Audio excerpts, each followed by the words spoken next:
In April 1940, the Polish industrial city of Łódź was given a name change by the Nazi occupiers.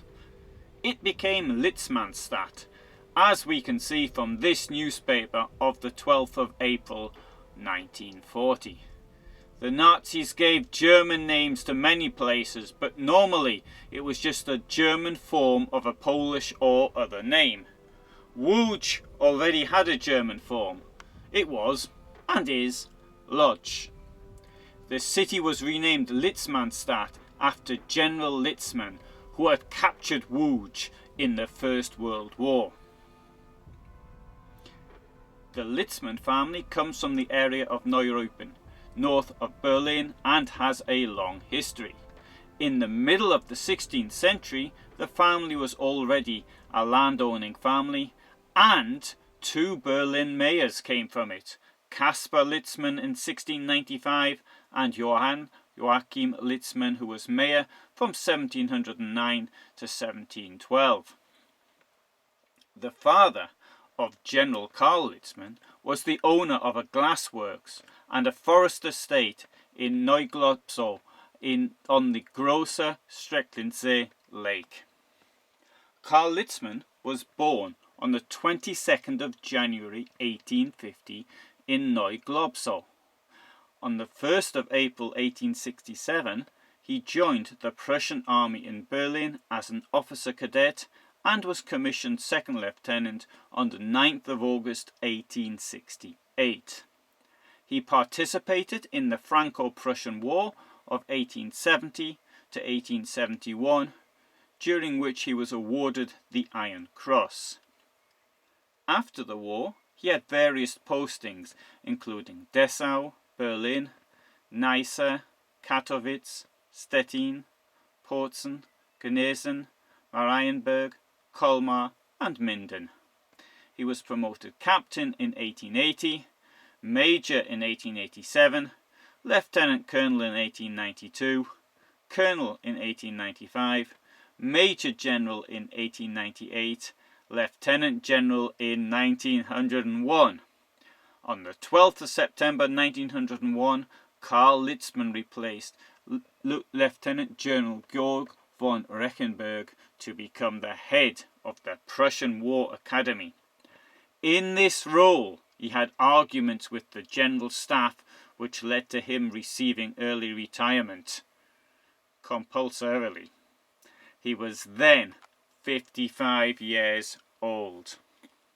However, he was still on the reserve, and when the First World War broke out, Litzmann was recalled and entrusted with command of the 3rd Guards Division on the 18th of October 1914. The 3rd Guards Division had already fought in the west and was one of those units transferred to the east at the end of August 1914, thus weakening the Schlieffen Plan.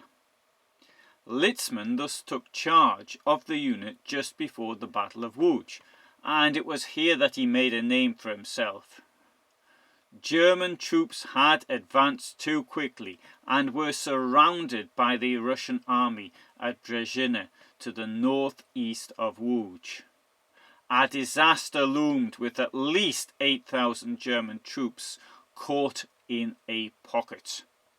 The Russian army, expecting a large bag of prisoners, not only from Brzeziny but also in the continuing attacks, had 60 trains waiting between Skierniewice and Warsaw to take them into captivity.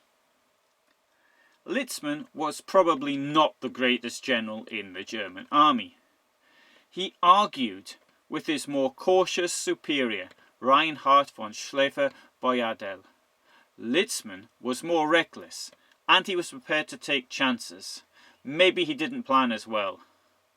He risked all his troops on a frontal attack, and luck had it that this was where the Russian strength was weakest and lacked reserves. Advancing in temperatures of around -11 degrees centigrade, Litzmann led his troops through the forest of Gałkówek, which not only saved those who were surrounded, but also led to the fall of Łódź 2 weeks later. This is the point where he led his troops across the railway line between Łódź and Koluszki. And this is how it appeared at the time in this heroic illustration. In this painting we can see him leading his troops, sword in hand. That is the legend. The truth is that he was then 65, ill, and did not carry a sword. However, it's the stuff of legend and how legends are born. For this action, he was awarded the Pour le Mérite on the 29th of November 1914 and given the honorary title, the Lion of Brzeziny. In 1915, Litzmann was promoted to infantry general and was given command of the 40th Reserve Corps. He participated in the Second Battle of the Masurian Lakes and advanced to Kovno, where he captured the fortress, which was considered impregnable. For this he received the oak leaves for the Pour le Mérite on the 18th of August 1915. He turned down the title of nobility offered by the Kaiser. His unit continued to press east until it reached Vilnius in mid-September 1915. The following summer he was transferred south to the Volhynia region of what was to become eastern Poland after the war, where he successfully defended a section of the front near Koretnica-Shelvov, which was under threat by a numerically superior Russian force. His troops were also later engaged in the Apuseni region of the Carpathian Mountains, and in August 1917 he headed Grupa Stanislaw as they battled the Russians in eastern Galicia. Following Russia's exit from the war, General Litzmann and his 40th Reserve Corps were transported in January 1918 to the Western Front, where they became part of the Grupa Succes and were to fight in support of the 6th Army. Owing to bad health, Litzmann felt he was unable to carry out his duties as a field commander, and he requested retirement in August 1918, and he was replaced by Paul Grunert. However, in November 1918, the Kaiser once again requested General Litzmann's service to take charge of security forces in Berlin. Litzmann was unable to fulfill this task, as no military units were available. Shocked by the German defeat in 1918 and the peace conditions, Litzmann rejected the Republic and became involved with nationalist politics. In his memoirs, published in 1927 and 1928, he declared that the parliamentary system had failed. A national rebirth required a return to the Bismarckian spirit. A new leader, who had not yet appeared, would save Germany and the German people from their misery and restore the monarchy. Karl Litzmann joined the Nazi Party in 1929 after having joined the SA. He put his reputation as a general of the World War in the service of the party and appeared as a campaign speaker. In 1932 he was elected to the Prussian State Parliament, which he opened as senior president. With the dissolution of the State Parliament in October 1933, his mandate expired. In the Reichstag election of November 1932, the last free election of the Weimar Republic, he was elected to the Reichstag and was allowed to open it as his most senior member. By then, he was 82. In his speech of the 6th of December 1932, he accused his former commanding officer and now Reich President Paul von Hindenburg of not being clear about the situation in Germany, and called for Hitler to be appointed Chancellor. No sooner had he been elected than he resigned his parliamentary seat on the 15th of December 1932, limiting himself to his seat in the Prussian State Parliament. In the Nazi-controlled election of the 5th of March 1933, he was re-elected to the Reichstag, but once more resigned on the 2nd of April 1933, again due to his mandate in the state parliament. After the totally unfree election in November 1933, he was once again a member of the Reichstag, a post he held until his death in 1936.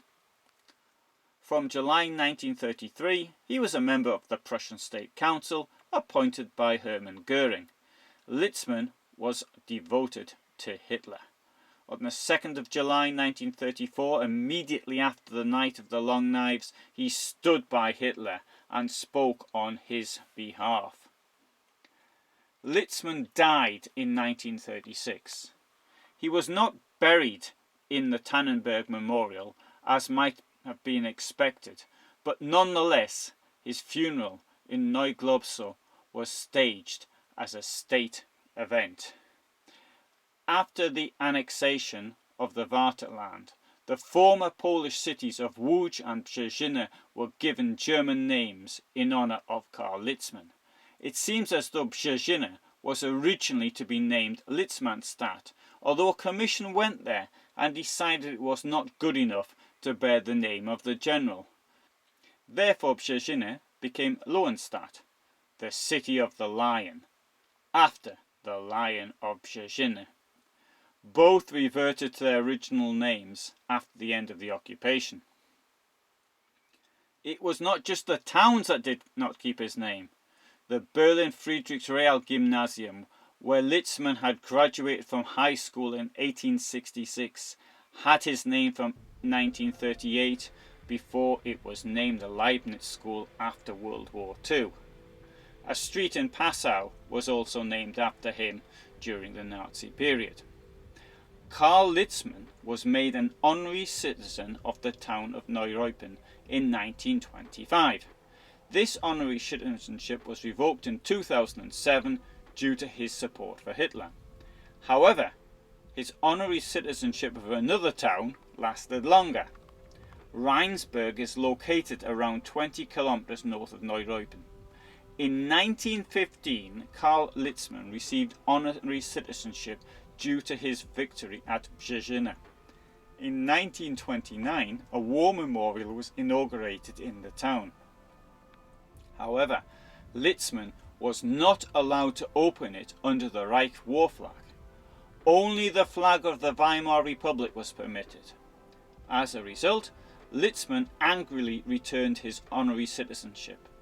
However, following the Nazi seizure of power, the Rechenberg City Council reacted immediately.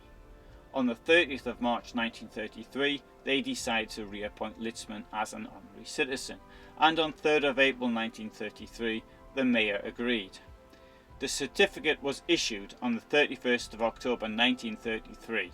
On the 15th of January 1934, Litzmann informed the Rechenberg mayor, Walter Leibel, that he was accepting honorary citizenship. There seems to have been some kind of administrative mix-up. The town council learned in 2016 that he was still an honorary citizen of Rechenberg. On discovering the error, the council was quick to remove his name. So I hope that you found this interesting. I've got many more videos on both world wars, early Nazis, and indeed the history of the Łódź region, so you might want to subscribe.